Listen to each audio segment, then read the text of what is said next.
Hello guys, কেমন আছেন সবাই? আশা করি সবাই ভালো আছেন। আজকের যে আমার ভিডিওর টপিকটা সেটা হচ্ছে বাংলাদেশের 5টি রহস্যময় স্থান নিয়ে।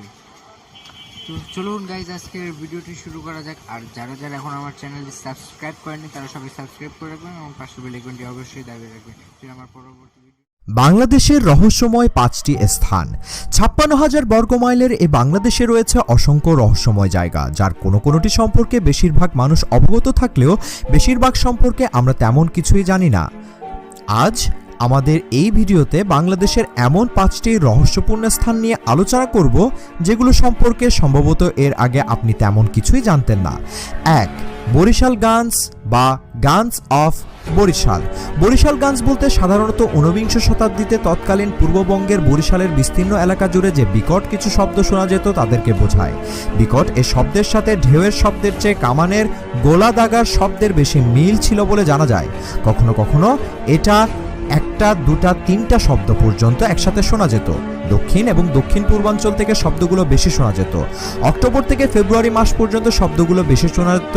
প্রথমে ব্রিটিশরা মনে করত এই শব্দগুলো জলদস্যুদের কামান দাগার, কিন্তু বহু অনুসন্ধান করেও এর কোনো সত্যতা পাওয়া যায়নি।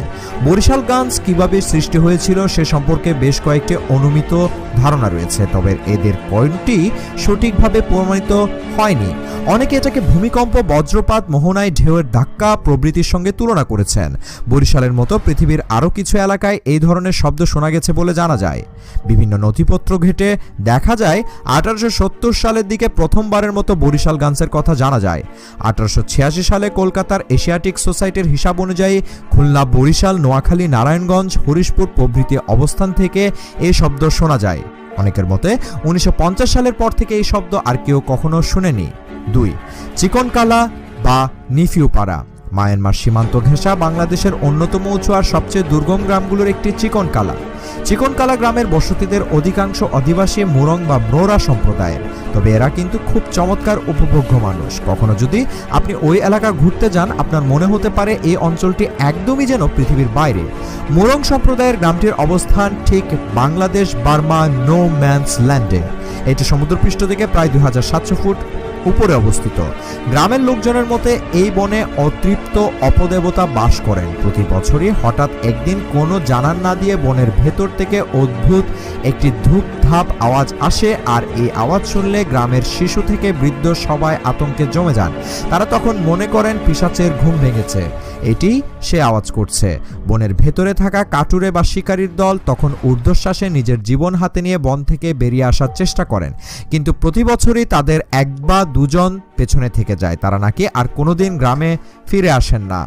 বেশ কদিন পর হয়তো জঙ্গল থেকে তাদের মৃতদেহ আবিষ্কার হয়। সারা শরীরে কোনো আঘাতের চিহ্ন নেই, কিন্তু কি দেখে ভয় পেয়েছে আর কিভাবে কোনো ক্ষতচিহ্ন ছাড়া মারা গেছে সেই রহস্যের উদ্ঘাটন আজ পর্যন্ত হয়নি।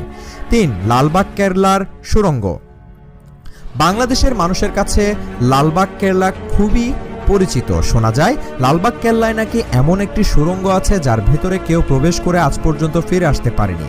লালবাগ কেল্লার নিচ দিয়ে অনেকগুলো সুড়ঙ্গ আছে যেগুলো জমিদার আমলে করা। জমিদাররা বিপদ দেখলে সেই সব পথে পালিয়ে যেতেন। তেমনি একটা সুড়ঙ্গ আছে যার ভেতর কেউ ঢুকলে তাকে আর ফিরে পাওয়া যায় না। পরীক্ষা করার জন্য একবার 2টা কুকুরকে চেইনে বেঁধে সেই সুড়ঙ্গে নামানো হয়েছিল। চেইন ফেরত আসে, কিন্তু কুকুর দুটো ফিরে আসেনি। সুড়ঙ্গটি মোগল আমলে বানানো হয়, তখন এটি এখন যেমনটা দেখা যায় তেমনটা ছিল না।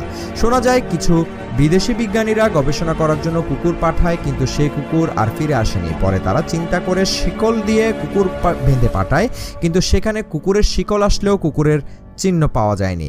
কারো কারো মতে এখানে এমন এক ঘ্যাস আছে যাতে প্রাণীর মাংস খসে গলে যায়। কারো মতে এখানে এমন এক ভয়ঙ্কর শক্তি আছে যার কারণে কেউ প্রবেশ করলে আর ফিরে আসবে না। আরেকটি কথা, এখানে এতটাই অন্ধকার যে কোনো লাইট বা আলো কাজে আসে না। এখন এটা বন্ধ করে দেওয়া হয়েছে। কেউ যদি কেল্লায় যান তবে পাহাড়ের উপরে উঠলেই দেখতে পাবেন।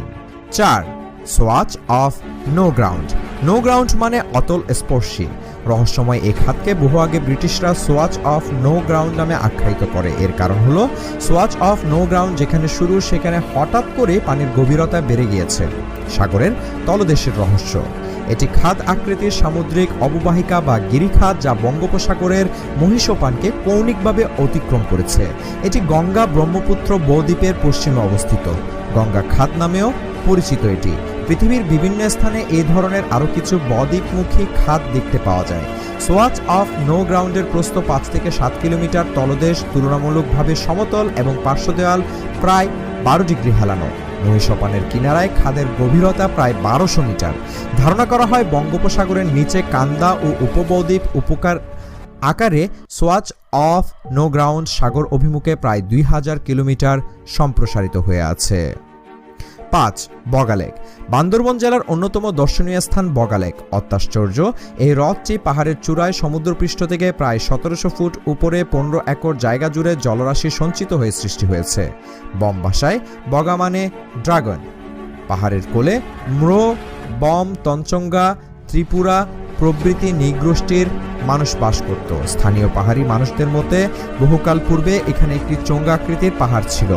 দুর্গম এ পাহাড়টি ছিল ঘন অরণ্যে ঢাকা। সেই পাহাড়ের নিকটবর্তী গ্রামগুলো থেকে প্রায় গবাদি পশু আর ছোট শিশুরা ওই পাহাড়টিতে গিয়ে আর ফিরে আসতো না। অতিষ্ঠ গ্রামগুলো থেকে সাহসী যুবকদের একটি দল এর কারণ খুঁজতে গিয়ে দেখতে পায় সেই পাহাড়ের চূড়ায় ঘটতে ভয়ঙ্কর দেখতে এক বগা বা ড্রাগন বাস করছে। তখন তারা সেই ড্রাগনটিকে সেখানে মেরে ফেলে, কিন্তু ড্রাগনটি মৃত্যুর সাথে সাথে তার গুহা থেকে ভয়ঙ্কর গর্জনের সাথে বেরিয়ে আসতে থাকে একটি আগুনের লেলিহান যা আশপাশ পুড়িয়ে দেয়। আর চোখের পলকে তখন পাহাড়ের চূড়ায় সৃষ্ট হয় সেই মনোরম লেকে।